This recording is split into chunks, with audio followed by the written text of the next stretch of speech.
Saw moments ago. Hello and welcome to Happening Now, everybody. I'm Jenna Lee. Nice to be with you. Nice to be with you at home on this busy Thursday. I'm Leland Vittert in for John Scott.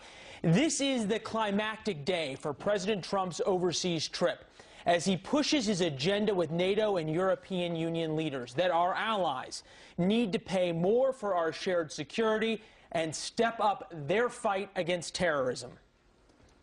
NATO members must finally contribute their fair share and meet their financial obligations. But 23 of the 28 member nations are still not paying what they should be paying and what they are supposed to be paying for their defense. Our chief White House correspondent, John Roberts, is live in Brussels with more. John?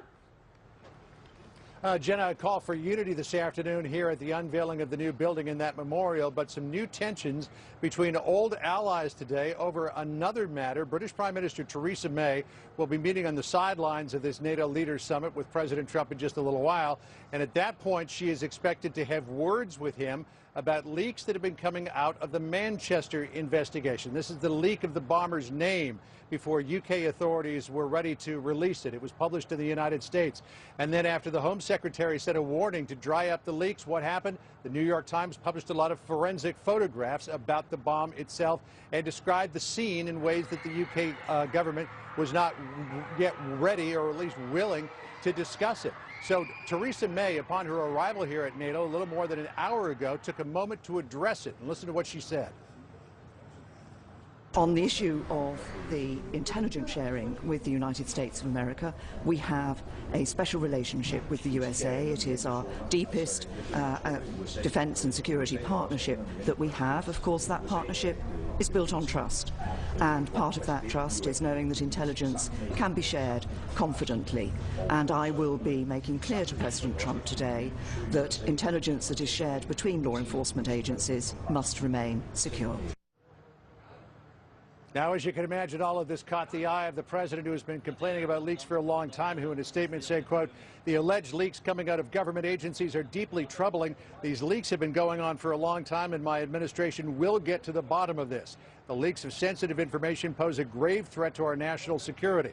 I'm asking the Department of Justice and other relevant agencies to launch a complete review of this matter, and if appropriate, the culprit should be prosecuted to the fullest extent of the law. There is no relationship we cherish more than the special relationship between the United States and the United Kingdom." All along on this trip of foreign nations, President Trump has been trying to build a coalition against terrorism, and he's pressing that message again at NATO today. NATO is coming along, still more in an observer status than anything else, but they did announce ahead of this Leaders Summit they were initiating a new counterterrorism unit, and they were appointing a director of counterterrorism to head that up as well. But the president wants more, particularly in the wake of the attack in Manchester on Monday night. Listen to what the president said about that and about the future just a short time ago. And vicious attack upon our civilization. All people who cherish life must unite in finding, exposing, and removing these killers and extremists. And yes, losers. They are losers. Wherever they exist in our societies, we must drive them out and never, ever let them back in.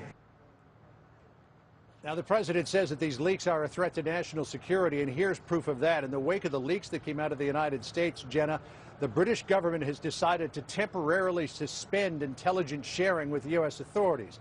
I imagine that they will probably resume it after the Prime Minister talks with the President, but a British official told me that they are pleased that U.S. authorities are launching an investigation. Our intelligence sharing, on intelligence sharing at least, the U.S. is our closest and most trusted partner. We share information with them that we do not share with anyone else, and we will continue to work closely on the full range of intelligence and national security issues. Both of our countries benefit enormously from such cooperation. But it's so shocking here to see that the British government, Jenna, was so upset about this that they temporarily put a hold on this information sharing. So this whole business of leaks that the White House has been apoplectic about since the president took over has gone to a whole new level today. Jenna? John, thank you very much. Another big story for us today. Leland?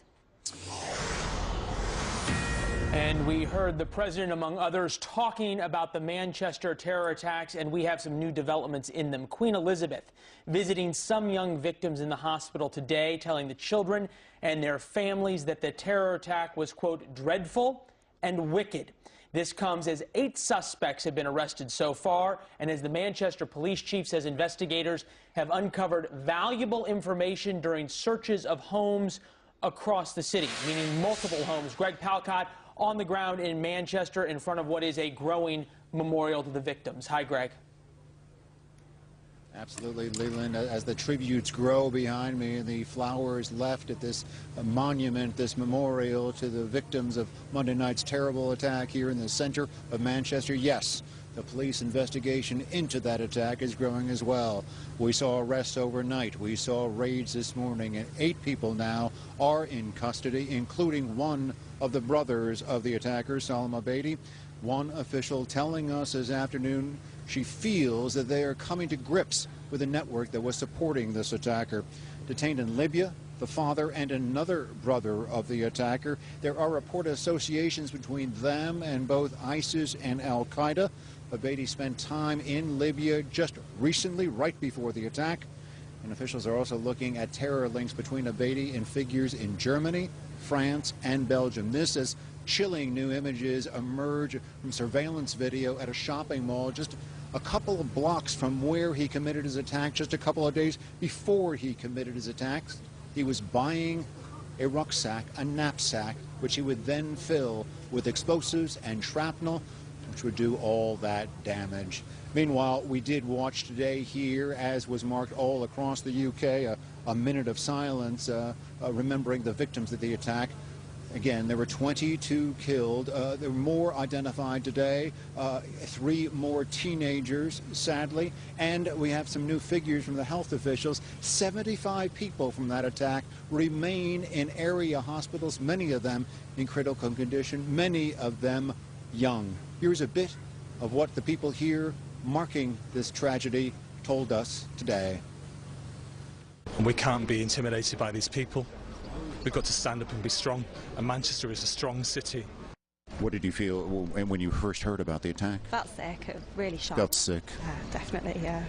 So it's nice to see everyone coming out and paying their respects, really. I'm just worried for what's going to happen next, and all the children. It's just so sad. You just come to show your respects. Leland, we also spoke with the mayor of Manchester. He, by the way, had some strong words, negative words, about the leaking of information by U.S. law enforcement officials about this investigation. But he also had some strong words about his city. He called the attack its darkest hour, but he also said it was showing its best. Back to you. Greg Palcott in Manchester. 5 o'clock there in Manchester right now as rush hour is getting underway. And Greg, we are learning now from the Associated Press that British Transport Police are now starting armed patrols on some UK trains for the first time. If you travel trains in the United States, especially Amtrak, sometimes there's armed officers on patrol. In the UK, it's unusual for police to carry weapons at all. And now across the United Kingdom, there will be armed patrols on trains, as clearly they feel, Jenna, that there are transport hubs and mass transit there in the UK that is under threat. Jenna? Well, one of the questions that we're asking is, will the Manchester attack and President Trump's broader exposure to the world be a turning point in his presidency, as some have suggested? Grasping at Trumpian straws is a fact of life, but I'm going to hazard not much more than a thought, which is that the president who left for Saudi Arabia last Friday will not be the same president who returns here this weekend. Dan joins us now on set. He's the deputy editorial page editor for the Wall Street Journal and a Fox News contributor. A lot's happened in the last few days, Dan. A lot has happened in the past week. It's been extraordinary, Jenna. First, he goes over to Saudi Arabia and gives a speech in Riyadh in which they're forming a coalition of Arab nations, striking a large military relationship with the Saudis, and then goes up to Israel. And while he's in the midst of those trips in the Middle East, Manchester happens. And I think that for presidents, it's events like this, the confluence of these sorts of events, that can really change a president and a presidency. It's one thing to be the president, but it's another thing to understand the full weight and gravity of your office. And I think that that is what is happening to Donald Trump over there in Europe this week, just as it happened to George W. Bush with 9/11. I mean, I think he was a changed man after that. It happened with Jimmy Carter with the Soviet invasion of Afghanistan in 1979. And I think something like that transformative effect is taking place with Donald Trump in Europe this week. I just want our viewers to know what they're also seeing on the screen as we're again watching NATO headquarters and the gathering of world leaders that represent countries that are a part of this NATO alliance. The big, beautiful building that you see behind them is a building that costs more than $1 billion. I just want to mention that, as the president mentioned in his speech, that he didn't even ask for the cost of that building, and he kind of set it aside because he was talking about the contributions some of these companies were making to NATO for defense and otherwise. Dan, we heard from Nicholas Burns on our air just shortly after the president spoke during America's Newsroom, and he said this was not necessarily the time and place for this. He didn't really appreciate some of what President Trump had to say. He liked other comments. Overall, what did you think of those direct comments to the NATO members at this time and place in the trip? Well, I think you have to take it all in context. I mean, he is over there trying to enlist them, and NATO Secretary General Jens Stoltenberg said earlier today that NATO is now going to join the formal alliance, the one to fight Islamic State. Now, this was a Trump campaign promise, and he is over there in conjunction with his national security team, Secretary of State Tillerson, Defense Secretary Jim Mattis, and National Security Advisor H.R. McMaster, who are undoubtedly the architects of this strategy. And I think the president is now in Brussels beginning to pull another piece of it into place, which is NATO. And the comments out of the NATO leadership are not about what he said about the cost of their building. They're saying that we now realize that we have to focus on a common enemy, which is Islamic State. So I think you're seeing the beginning of the building of a strategy here. And I would regard this week in the Middle East and Europe for President Trump as a huge win for him, a big victory. I think it has to be recognized as such. And we're going to be talking a little bit more about that with you, Dan, in just a moment. Just because the ceremony is taking place, I'm just going to listen in here briefly. We want to continue to watch some of this live shots that we have from Brussels.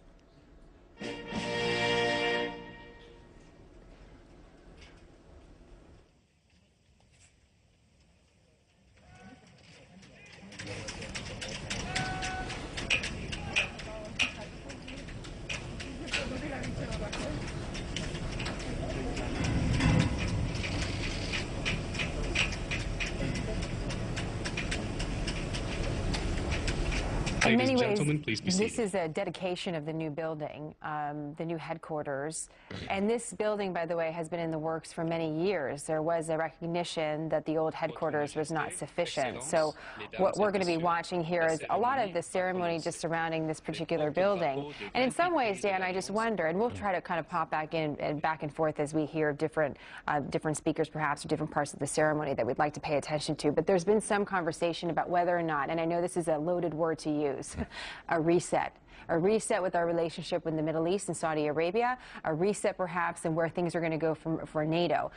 Should we not be using that word, Dan, all things considered, or how do you sort of feel about where this is going to lead the Trump administration next? Well, I think, our country, quite frankly. Well, I think you should absolutely use the word reset, and it is a reset in the sense of, we're watching it here on screen, President Trump at the center of the leaders of the nations of Europe. And I think what you're seeing there is a reassertion of U.S. global leadership. This is one role that the American president has traditionally played in the entire post-war period, from the end of World War II onward.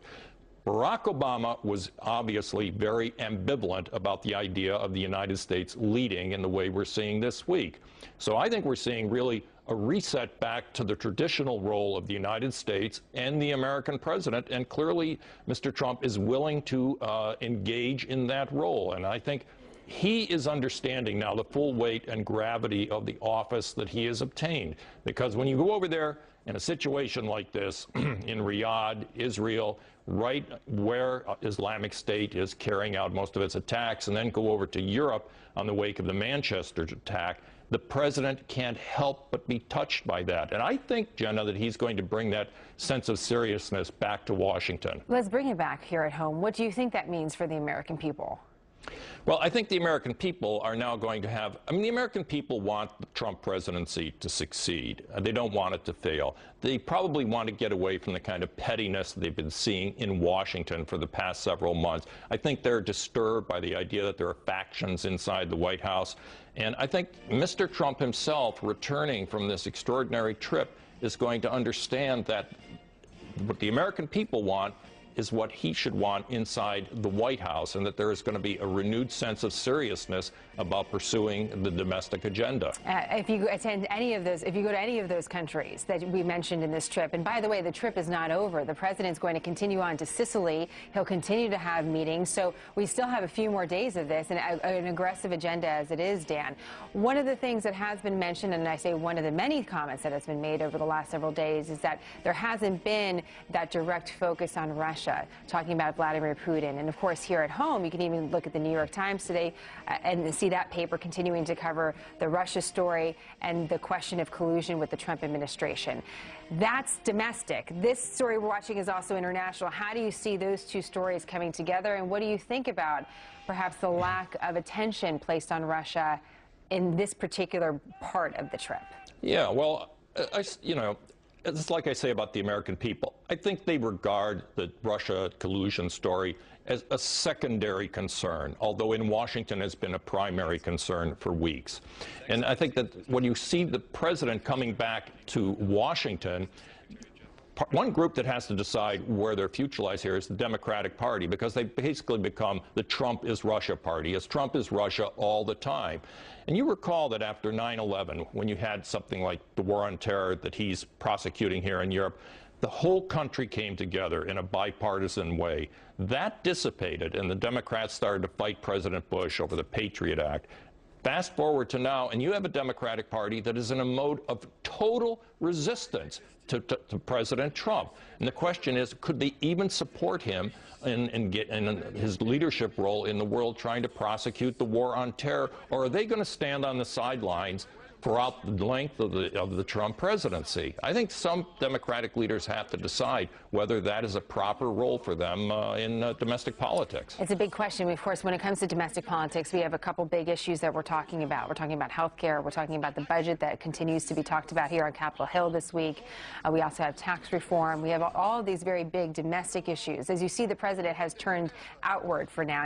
You've heard from H.R. McMaster. America first does not mean America alone. How do you think the president then prioritizes all of these big issues that are on his desk? Because terrorism is certainly a theme he's hit, but we have these other domestic policies that are certainly a priority as well. I think it's not only the president who has to think about prioritizing, it's his support in the Republican Party. I mean, isn't it kind of an irony, Jenna, that Donald Trump is getting more support today from the leaders of Europe and NATO than he is getting from the Republicans in his own party in Washington? It's kind of a pathetic commentary on the Republican Party.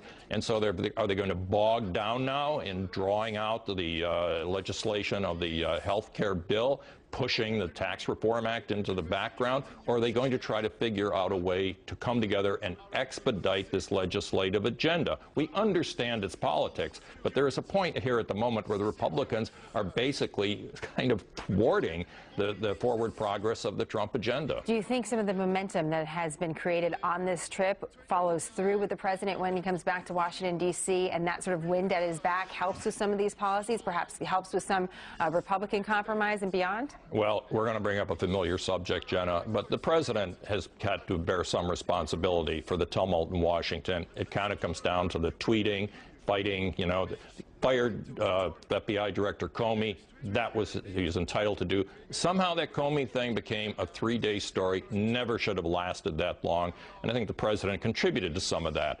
But I have the feeling that when he comes back, he's going to understand that all that stuff is really secondary to what the American people put him in the presidency to do. And I think he felt the gravity of that here in Europe And I do believe he's going to bring that back to Washington, and we're hopefully going to see less of the pettiness and more of the seriousness of what this presidency should be about. One of the things we're going to be talking about a little later on in the program is accountability. When you put these ideas out there, whether it's to NATO countries, the Middle East and beyond, how do you hold those members accountable, and how do you really see effective change? Dan, it's great to have you. Thank you very much for spending some time with us as we continue to watch the live pictures from Brussels. Leland?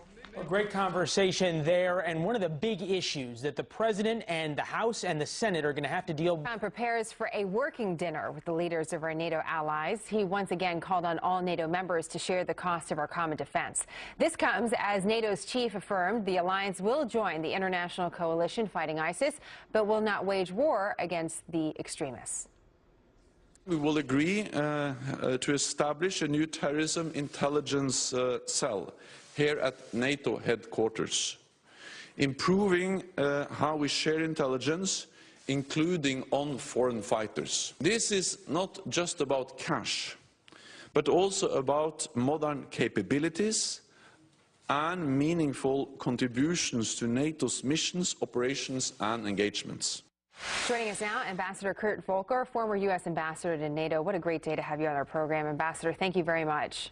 Thanks, Jenna. Great to be here. I'm so curious what you think of what has transpired over the last hour, including those opening comments by the president directly talking to NATO countries about the fact that they haven't paid, in his words, their fair share. Well, this was really several months in the making. You know, we've seen very strong statements of support for NATO on the one hand, including by President Trump himself when the NATO Secretary General visited him at the White House, but also a very strong push on NATO allies to spend 2% of GDP on defense. If we do that and a few others do, but not everybody, it's really not fair. And I think he's drilled that point home. We're now seeing more countries increasing defense spending toward that 2% goal than I think we've ever seen. Interesting. I'm curious as this thought overall. I mean, it applies to this particular situation, but I guess it applies to others as well. If relationships in the past have not been equal, there hasn't been an equal contribution, how do you create this new precedent that there is an equal contribution without damaging the alliance in the meantime? Well, the secret here is that NATO has agreed on this 2% target all along. From 2000, when I was still working in the National Security Council, all the way up to the summit in 2014 in Wales, where NATO allies agreed, yes, we're all going to spend 2% of GDP on defense. The problem is that no one was actually following through, or rather very few. Now we're starting to see that people are following through.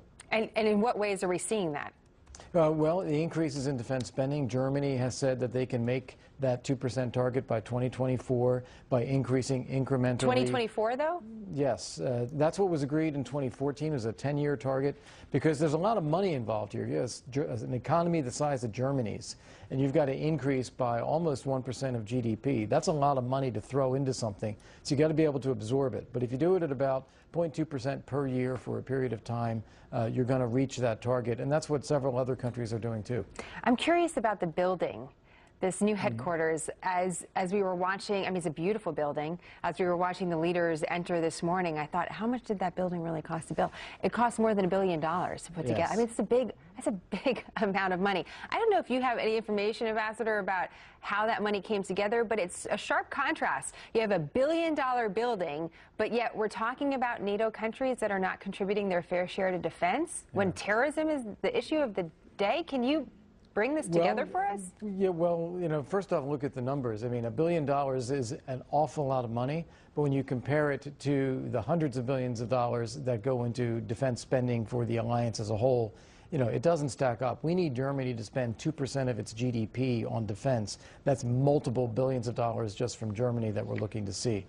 Now, the building, the original NATO headquarters in Brussels was built as a military hospital in the 1960s. And when the French threw NATO out of Paris, the Belgians offered that and said, hey, you can use this. It has been scotch taped and glued. It's been a fire hazard. It has worked over time, but NATO desperately needed a new building. This decision to build a new building was made actually in 1999, if you can believe it. Wow. And it's taken that long to work through the process of getting all the approvals, putting money in from each of the NATO countries on a special assessment year on year. Interesting. Well, and we've all been in old government buildings, right? And so we understand, hey, this is part, you want to be able to be modernized, and if it's a symbol for the strength of NATO, that might be a great sign. The question is it? Ambassador, what do you think is the state of the alliance today, even in light of the few comments that we've seen so far? Well, I think there's a couple things. One of them is the commitment to collective defense is very real and very strong today.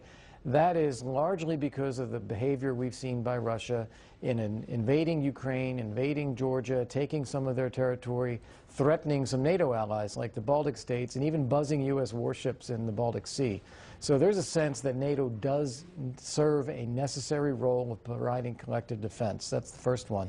Second, when you have things like ISIS, or we had the ISAF operation in Afghanistan, the ability to have NATO allies integrate their forces and work together on priorities for the United States is very, very valuable for the U.S., and that's something that NATO continues to provide. So you believe that it is effective and that this relationship will continue to be effective in the years to come? I do believe that, and I think if we didn't have it, we would really regret it. Ambassador, do you miss it? Do you miss your time there? Well, I won't repeat the President's comments about Brussels as a place to live, but let me just say that it is important work that's getting done at NATO.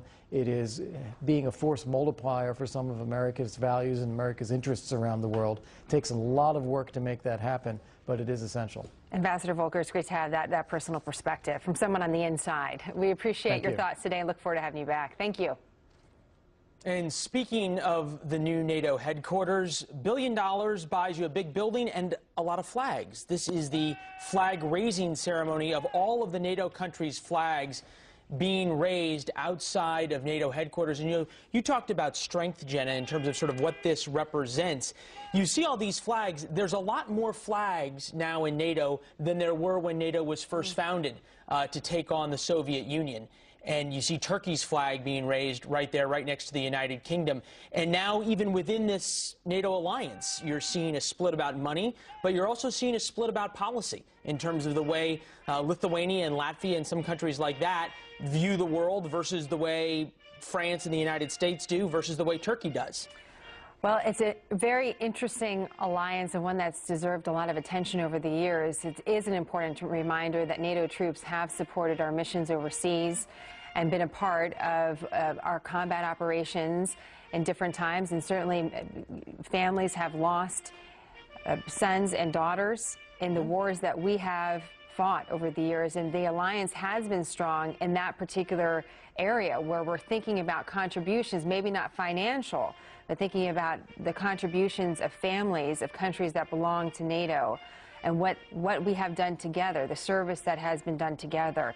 The building, it was interesting to get the ambassador's thoughts on that. The building, obviously a project a long time in the coming. 1,500 personnel from 28 national delegations from all the countries of NATO will be serving in that building. And it certainly is a big operation, and we know a lot of different personalities and thoughts about the way forward. But when you see the flags all together, it's a reminder that under one building, under one roof, here are all these nations attempting to work together. And as you point out, so many sacrifices given by so many in the name of their building. All right, right now, House Speaker Paul Ryan, right after the Congressional Budget Office report on the health care bill. Let's listen. Second, ahead of Memorial Day, we are tackling bipartisan challenges, and we're taking bipartisan action to help our veterans and their families. It is especially good news that we are making progress on fixing the long-standing problems with the VA claims backlog. So many of us in Congress have been working on this for so many years, dealing with our own constituents and their problems. Veterans got bills to pay. They have families to support. The last thing they should have to deal with is endless bureaucracy. Unfortunately, that's what's gone on with the VA with this claims backlog. So if you've been involved in Congress working on these caseworkers, it is just heart-wrenching to see a veteran who needs health care get stuck in this claims backlog. The initiative that the House passed this week, with bipartisan unanimous support, will expedite the process so that veterans can get timely decisions and have real peace of mind, and we can get rid of this claims backlog. Lastly, I want to talk about a very important health care report. It's a report from the Department of Health and Human Services. It's the ASPE Data Point Report. The Department of Health and Human Services has released an analysis that says that since Obamacare went into effect, average premiums have more than doubled nationwide. Since Obamacare went into effect, average health care premiums have doubled nationwide. Remember when President Obama promised that his health care plan would lower the typical family's premiums by up to $2,500? Under Obamacare, average premiums have gone up by nearly $3,000. This law did not drop premiums by $2,500 as promised. Average premiums have gone up by over $3,000, by nearly $3,000. Just yesterday, a new shoe drops every week on Obamacare, it seems. Just yesterday, Blue Cross and Blue Shield announced that it will pull out of 32 counties in Kansas and Missouri.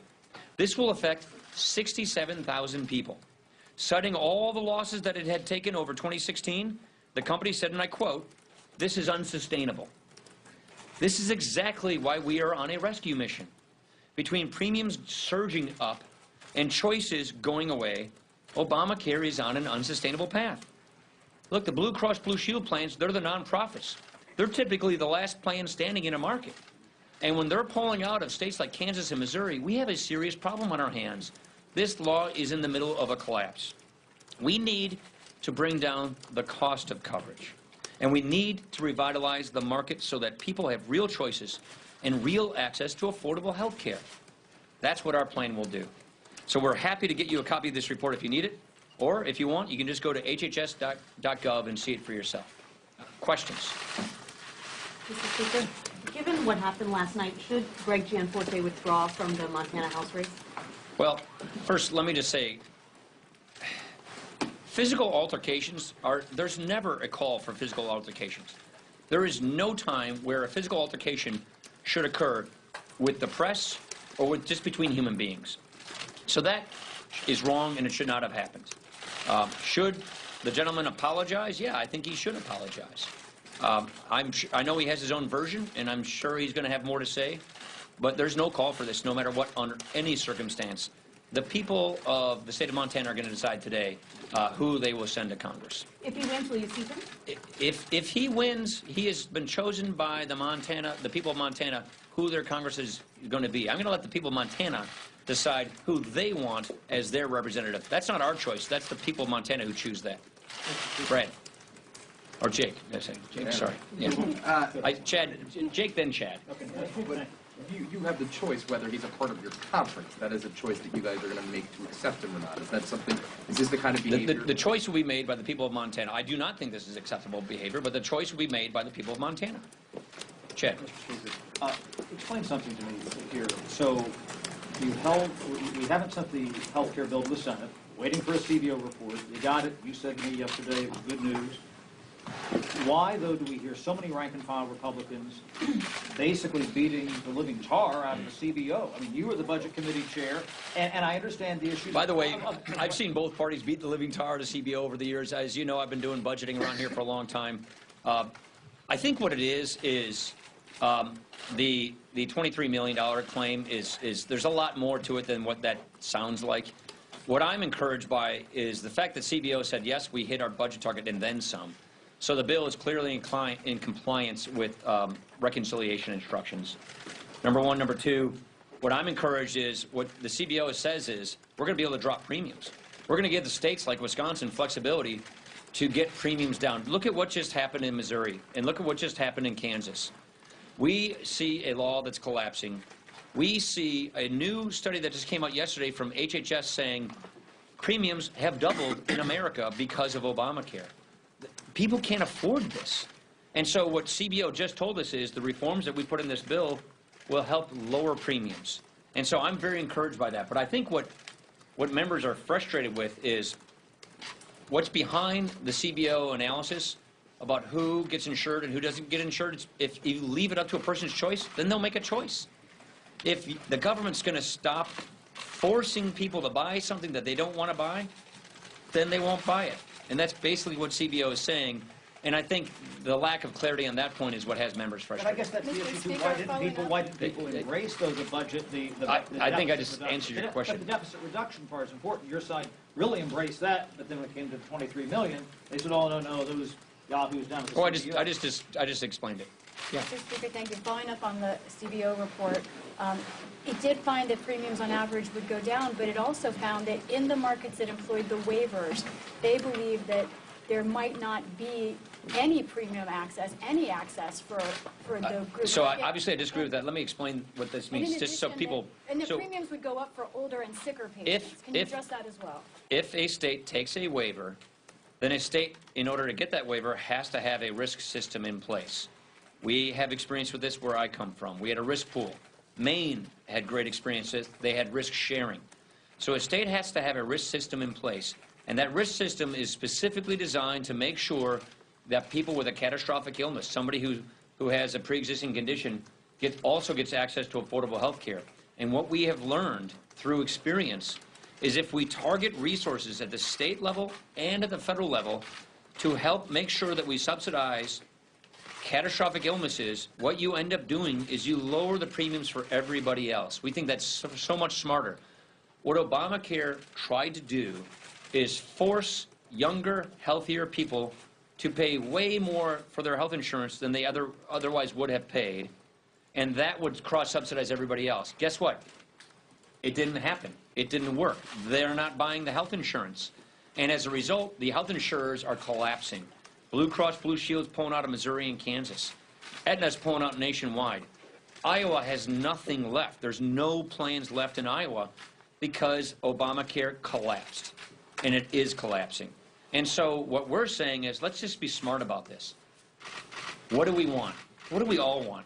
We want everybody who doesn't get health care from either Medicare or Medicaid or from their job, it's about 11% of Americans, we want them too to get access to affordable health care. And we think the smart way to do this is don't force young families to overpay for their health insurance, because we're finding out they're not. They won't just buy it. Let's let people buy insurance that's priced competitively, give people more choice, have more competition. Let states be innovative, like my own state was before Obamacare. And then let's just direct support directly to the people with catastrophic illnesses. Let's subsidize those who have these severe illnesses so they get affordable, comprehensive coverage. They don't go bankrupt if they get sick. And by doing that, we free up the marketplace for everybody else so that they can get even lower premiums. That's what the waiver is all about, giving states the flexibility to do this. And that's why I'm actually comforted by the CBO report, which shows, yeah, we'll lower premiums. We got two problems we got to solve here. We got to get premiums down, and we got to make sure that people with pre-existing condition can get affordable coverage. To be clear, you're disagreeing then with CBO's conclusion that premiums would in fact go up for the more sick? I just explained. I just answered your question. Okay, yeah. Thank you, Mr. Speaker. Yesterday, the Treasury Secretary called for a clean debt ceiling increase by August. The House Freedom Caucus rejected the idea of a clean debt ceiling increase, but also wants something done by August paired with policy shifts to address the deficit. Where do you stand on this issue? We're talking with our members on this. It wouldn't be every Treasury Secretary says this, and every Treasury Secretary needs to say this. So I expect nothing less from a Treasury Secretary. They all should say that. They all do say that. And we're going to be talking with our members and with the administration on how we resolve the debt ceiling. The debt ceiling issue will get resolved. The timing is what I think is the newsworthy thing here. Receipts aren't quite what people thought they were, and that's why Secretary Mnuchin is moving the timetable up, so we're looking at that new timetable. Last question. Mr. Speaker, just to follow up very quickly, nice to see you. Thank you. On the Hi, nice to see you. Thank specifically you. On the I get to hang out here very often. On the CBO, specifically, the language that they use when it comes to premiums, it says, despite the additional funding, those sicker Americans would face extremely high premiums. Yeah. So how do you ensure those sicker Americans with pre-existing conditions that they won't be priced out and it won't become unaffordable? Here's what I think the CBO report doesn't quite fully get or state is states put their own part of this as well. This is what this analysis, I think, forgets, which is we are for the first time ever proposing to put billions of dollars from the federal government for risk systems in states, whether it's a risk pool, a reinsurance mechanism, or risk sharing. Now, what's important to note is states do their own part of this as well. So in Wisconsin, for instance, we had an assessment on all the health insurance plans. We had an agreement among providers that they would have a certain fee schedule that they agreed to. I think Maine had an assessment on all their health insurance plans. The point I'm trying to make is you don't look at the risk share or risk pool idea federal alone. Remember, the states will also do some of the lifting. The states, like in my state, will have an assessment on plans if they choose to do that. They'll have an agreement with providers. And so we will have federal resources and state resources, which taken together will improve the situation. We had a very successful risk pool in Wisconsin. Our insurance commissioner, or deputy insurance commissioner, came up and testified as much. It was very successful, and it didn't have a dime of federal spending. It had no federal money whatsoever. So what we're saying is, let's do even more of that. Let's have these states put together their own risk systems like they had successfully in the past, and let's on top of that add federal financing so that it's even better. That's the point we're trying to make. So just to be very clear about this, you're saying the states will be able to afford to do enough so that the CBO's projection of extremely high premiums with what the federal that's the government whole will be purpose of a erased. risk pool. Take a look at the Maine model. Take a look at the Wisconsin model. Look at They what won't pay Utah extremely high did. premiums. Look at what all these other states did. You have to give the states the ability to customize solutions in their areas. The health insurance system, provider network, insurance system in Wisconsin's a whole lot different than it is in New York, let alone New Mexico, Texas, and California, or Maine. Give these states the ability to customize support, and now, for the first time ever, we're going to add federal dollars to this, because we just think it's a lot smarter to directly subsidize the care for people with catastrophic illnesses. 1% of the people in the individual market drive 23% of the cost. That's just 1%. So let's just, as a society, agree at the state level and at the federal level, we're going to cover those costs, those extra costs. We're going to put resources in there, because if we do that, we do two things. Peace of mind for people with pre-existing condition and catastrophic illnesses, innovation at the state level so that it can be done the right way so it works in that state, and you lower premiums for everybody else, because the insurance does not have to cover that catastrophic illness. It can cover the basic health insurance needs, and you stabilize those insurance markets, which, by the way, look at what we're looking at right now. Not only is this an unstable individual insurance market, we have a collapsing individual insurance market, and that is why this is a rescue mission. Thank you very much, everybody. This is a rescue mission is exactly where Speaker Ryan likely wanted to end when talking about health care, because of the CBO score that came out over the last 24 hours regarding the new bill, the new health care bill that passed the House, has brought up a lot of questions about the future of health care in our country if that bill was to work its way exactly as it's written through the Senate and then become law. We're a long way from that, and the Speaker has a lot of questions to answer about what exactly the bill would produce in the American healthcare system. You saw some of that. The other thing that the Speaker mentioned, though, is this big story out of Montana, and that's where we're going to bring you next. He was asked to weigh in on that. Here's the background. There's been some really big drama in the special election House race in Montana. You have the Republican candidate to replace the Secretary of the Interior, who's Ryan Zinke now, serving in the president's cabinet, and the candidate is facing assault charges after allegedly attacking a reporter, and our Fox News crew saw it all firsthand. Here's what the reporter's voice recorder picked up. Just curious if you have speak with Shane, please. But you don't. I'm sick and tired of you guys. The last time you came here, you did the same thing. Get the hell out of here. Get the hell out of here. Alicia Cunha was right there when it happened. She joins us live from Montana with more. Alicia? Hi, Jenna. Yes, myself, Faith Mangan, she's a Fox News field producer, and Keith Raley, the Fox News photographer, were in that room setting up for a prearranged interview with Mr. Gianforte when Ben Jacobs of The Guardian came in with his audio recorder and started asking him questions about the CBO report that Speaker Ryan was just discussing.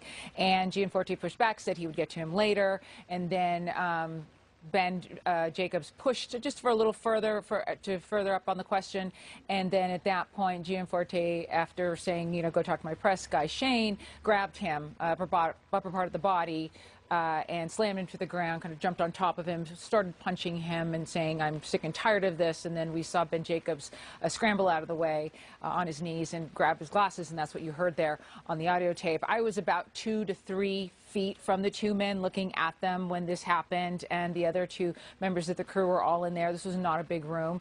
And he left, Gianforte, after talking to authorities, left the area and has now, as you know, as you mentioned, has been charged with misdemeanor assault. And we can show you a look at the citation here that was issued by the Gallatin County Sheriff's Office listing the misdemeanor assault. And it also explains that the nature of injuries to Mr. Jacobs did not meet the statutory elements of a felony assault. assault.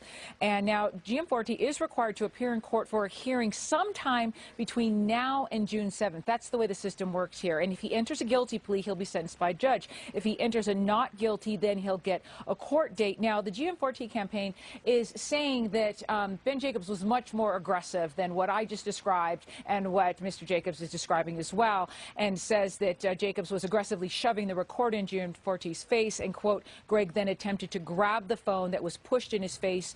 Jacobs grabbed Greg's wrist and spun away from Greg, and then they went to the ground. Now, as a result of all this, Jenna, the three largest newspapers in this state have rescinded their endorsements of Mr. Gianforte, and today is election day for this special election. The polls close at 8. However, I should also mention that the last 4 weeks or so, folks here in this state have been voting through their absentee voting system here, which a lot of states do, and that's what they're doing here. So we'll have to wait and see what the results are at this point. No new word from Mr. Gianforte's campaign. We reached out to him today, did not hear from him. He also had a previously scheduled interview with the Fox News Channel today, which has also been canceled. Jenna. Well, our thanks to you and Faith and Keith. Alicia, a big story, and we'll continue to watch it. Thank you very much. And back now overseas, as British investigators are furious, and Prime Minister Theresa May could lecture President Trump about intelligent leaks after photographs from the Manchester bombing crime scene ended up on the front pages of American newspapers. What the White House is saying, Manchester bombing investigation. President Trump at NATO headquarters in Brussels today is expected to address it in a meeting with the British Prime Minister Theresa May. The mayor of Manchester, understandably upset, is also weighing in. Honestly, I just find this staggering that we've been in this position this week, almost from the very first minute, American media reporting details of the investigation here. It is wrong, it is arrogant, it is disrespectful to the people of Greater Manchester, but mainly to the families who've lost loved ones and to those injured. Not mincing words. Joining us from Washington, D.C., a man who also doesn't mince words, Michael Singh, Managing Director of the Washington Institute and former Senior Director of Middle Eastern Affairs at the National Security Council. Michael, leaks are not unprecedented, but it seems like this public naming and shaming from one country to another that has the quote-unquote special relationship is unprecedented. Good morning, Leland. And yes, obviously there's quite a bit of outrage in the UK over this. I think the proximate cause of that outrage are these pictures that were published in the New York Times of the crime scene, of the scene of the blast, which was seen as quite insensitive to the families of the victims. And of course, this is an ongoing investigation. This terrorist is seen as not perhaps a lone wolf, but as a member of a network, reportedly. And so there may be further arrests, further raids, and of course there's a desire not to compromise any of that ongoing investigation, ongoing operation. As you point out, there's two parts of the danger of this. One is sort of the issues of respect to the family. The second being, does it compromise an investigation? The second question is, who in the U.S. government would do this? Conceivably, anybody who has access to this stuff has gone through the security clearance process, as you did, who's filled out those documents, who's perhaps taken a lie detector test, and yet took it upon themselves to leak these to the media. At some level, it feels like sort of a special kind of arrogance. Well, leaks are complicated, Leland, and, you can investigate them, you can punish them, as President Obama did in sort of an unprecedented way, but I'm not sure that solves the problem. I think it comes down to a few things. Number one, you have to have people in place who you trust and who really take ownership of these intelligence relationships so that they value the partnership, so they value that respect and that trust that's developed. Second, you really have to impose discipline, not just about leaks, but about speaking to the media, period. When I was at the White House, those of us who were in policy positions and weren't spokesmen or didn't have media relations as part of our job, we weren't allowed to interact with the press. I want to get the rest of this, but I want to get in also what the president put out. And this statement from the president via Sean Spicer came very quickly, saying, I'm asking the Department of Justice and other relevant agencies to launch a complete review of this matter, and if appropriate, the culprit should be prosecuted to the fullest extent of the law.